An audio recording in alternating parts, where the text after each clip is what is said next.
Welcome, welcome everybody. Here it is. It is still Manassas or Bull Run 160. We're on the battlefield. We're on Matthews Hill, sort of north of Henry Hill, which you might be able to see in the background. You might be able to see the reconstructed and enlarged Henry House off in the distance. I'm Garry Adelman. That is Andy Poulton behind the camera, and this is our coverage of Manassas 160, and we hope you're enjoying. Please share this with your friends so as many people can experience this commemoration as possible. The park already did a lot of their commemorations over the weekend several days ago, so you might be able to go to the park's website and check that out. But for now, enjoy our sort of video tour around the battlefield.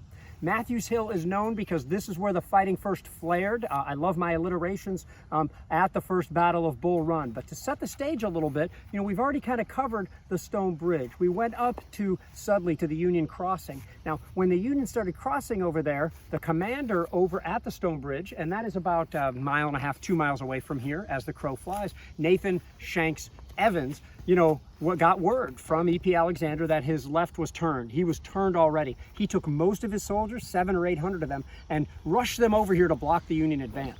First, he thought that the Union would cross and then try to show up in the rear of the stone bridge. So he positioned himself over near a huge Carter mansion called Pittsylvania. He soon realizes that the Union is actually coming down the Sudley Road, so he moves his command over, the 4th South Carolina, and I believe the 1st Louisiana, and they're going to take place not here on Matthews Hill, a little strangely, but down there, 250 yards down, sort of in a low point. Are his troops inexperienced and he wants to have an element of surprise? Is he inexperienced and doesn't really know that it might be good to be 30 feet higher than lower? We don't really know that exactly. In any case, they take position not at this next fence, but there's another fence just out of view 250 yards beyond it or so, okay?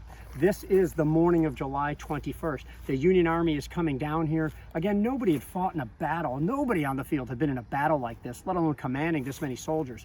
Burnside's Rhode Islanders are coming up first, okay? Followed by Andrew Porter's soldiers from New York and elsewhere, the 71st New York among them, the 1st Minnesota, the 1st unit, I believe, in the whole Union Army, volunteer unit, to sign up for 3 years of service. They start coming in this way. And right away, they outnumber the Confederates 2 or 3 to 1. The Union starts expanding their line. They put artillery up on this hill here. You can see some of the cannons over here. The Confederates have 4 cannons or so, but that's only going to do so much. They're eventually going to get up maybe a couple of more, but here's the deal with the fighting at Matthews Hill. The Confederates will put more soldiers into this fight, but the Union are always going to put 2 to 3 times more soldiers into the fight. So the Union shows up here, but at first it's just the Rhode Islanders, a couple of them, the 1st and 2nd Rhode Island, going up against these Louisiana and South Carolina soldiers here. The Confederates are already outnumbered at that point, but there's an intense firefight during which there are United States regulars under Major George Sykes. You may hear about him later as a Corps commander at Gettysburg. You also have, you know, a whole other brigade coming up in this direction. So the Union line is slow to expand to exploit the Confederate flanks. That is supporting Shanks Evans's movement.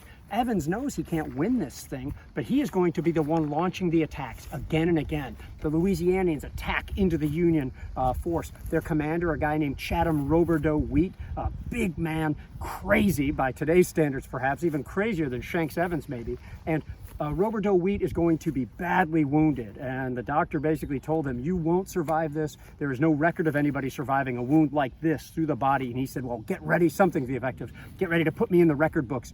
And Wheat was right. He would survive to be killed the following year in the Battle of Gaines's Mill, just about a year after this. In any case, the Union line eventually does expand out, and the Confederates keep launching attacks. See, when Shanks Evans was making his movements, Beauregard and others got word that there was trouble here from Alexander, from others, and they're going to send over, it shouldn't surprise you, Bernard Bee's soldiers and Bartow's soldiers as well, and they are going to start to arrive here. Bee has a tough decision to make. He's standing on a hill right in front of the Henry House, looking over this way, trying to decide, should we advance and support this doomed Confederate effort, or should we encourage Evans to fall back to us? He does just that. Bee sends to Evans and says, fall back on our position, we'll support you. And he said, no way. I don't know what language he used, but he said, no way. You come out and support us. And Bee ultimately does that. This is fighting for time, not for a victory. And therefore, the 2nd Mississippi, eventually the 11th Mississippi, the 4th Alabama, the 8th Georgia, start to extend the Confederate lines over there. But now the Union arrives with more soldiers and more cannons on that side. The U.S. regulars come up over here to exploit. And now, Coming across the farm ford are William Tecumseh Sherman's brigade and Erasmus Kaiser Keyes' brigade, and they're coming up into the Confederate rear. They're only going to hold on for so long. Now, the Confederates are going to hold on for a precious 90 minutes during this fight, doing most of the attacking themselves, suffering terribly. But during that time, the Unions, the Confederate soldiers who have been arriving from the Shenandoah Valley, who are being pulled from the right flank, we're talking about Thomas Jonathan Jackson's Virginia Brigade, 4,000 strong, and I think you've heard of this guy, but he doesn't yet have his famous nickname. Give it a few hours and then he will. Wade Hampton is coming up over here, and more soldiers are on the way. See, the Confederates have a good command structure here. You got Joseph E. Johnston in charge, but he just arrived. One rank below him, literally, they're both generals, and one is the 5th ranking general in the Confederacy, Beauregard, and one is the 4th ranking general in the Confederacy, Johnston. So Johnston says, I don't know the ground. I will be in charge of funneling troops to all over the field. I'll get them there. Beauregard, you run the battle. And Beauregard would do that and claim credit for the entire battle, of course. That's Beauregard, at least in my opinion here. But he's doing a pretty decent job here, okay? So they are funneling troops and getting Henry Hill ready as a position there. So the Battle of Matthews Hill is ultimately a delaying action, one that works, one that especially works because after the Union pushed the Confederates off of Matthews Hill, they're in retreat at this point, back toward Henry Hill. There is Irvin McDowell. The day is ours. Victory, victory, the day is ours. And so it seemed to be, and probably would have been had he not then paused for 2 hours before launching the next attacks. 2 hours. There's some New York soldiers that try to interdict upon Confederate movements down near what is now Route 29, the Warrenton Turnpike, but there's no real coordinated movement at that point. I see, man, the bugs are wreaking havoc on the camera here. And so we can criticize McDowell for it, but remember, he has just opened, or helped to open, the largest battle ever fought in American history. Certainly the most costly before the day is done, okay? So let's not criticize him too much. I don't know how well you would do in command of, 30,000 soldiers opposing 30,000 Confederate soldiers, thinking you're already winning. Maybe you're not in such a rush. So I'll let you ponder that on your own.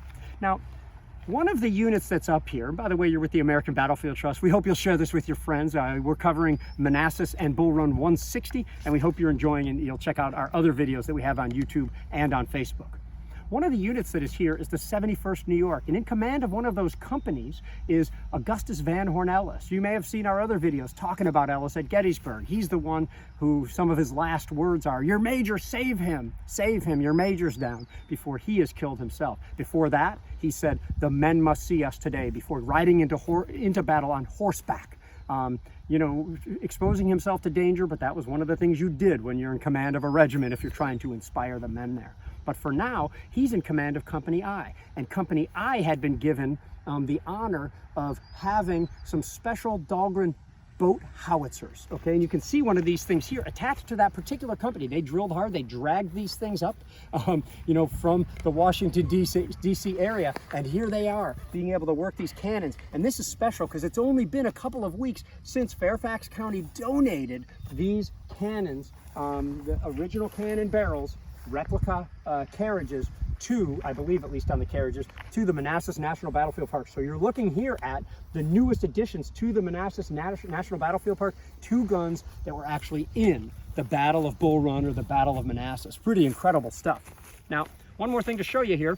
Matthews Hill, it's baffling to me photographically. The photographers came and got several pictures of the stone bridge. They got numerous pictures around Sudley. They got the church, they got the Thornberry House, they got the Sudley Springs Ford and everything like that. Then they come to Matthews Hill and they shoot one photo. This, as far as we know, this makes no sense at all because you have to take your horses, unhitch them, pour your plates, set up your chemicals. The photographers hardly ever took one photo somewhere, but here it is, and this is what we have. You see it on the top here. You're seeing Martin and Edgar Matthews' house. There might have been a third brother involved with it over there, and that house is directly behind me, basically at the edge of what is the wood line today. You can see those woods need to be trimmed back because it's much more open at the time. You see the fence in the foreground here? That is that fence that you can see right over there, but the photo's taken on the other side of it. In other words, it's over there looking across that fence, right to the edge of those woods over there. Maybe one day more photos of Matthews Hill will arise. Maybe one day a photo we already know about will be identified as being taken here on Matthews Hill. So here's the fight for Matthews Hill. It has been a delaying action. We're going to pick up later on Henry Hill, where we hope you'll check out that video, or who knows, maybe we'll shoot more than one. We're seeing from the comments it seems like you'll want more, not less of this stuff. By the way, you also want me to calm down, cut out my caffeine. I only drink decaf. You want drone shots, animated maps, and 4K resolution. We'll try to do as much of that as we can for you. Thank you so much for watching, for sharing, and for supporting battlefield preservation and education.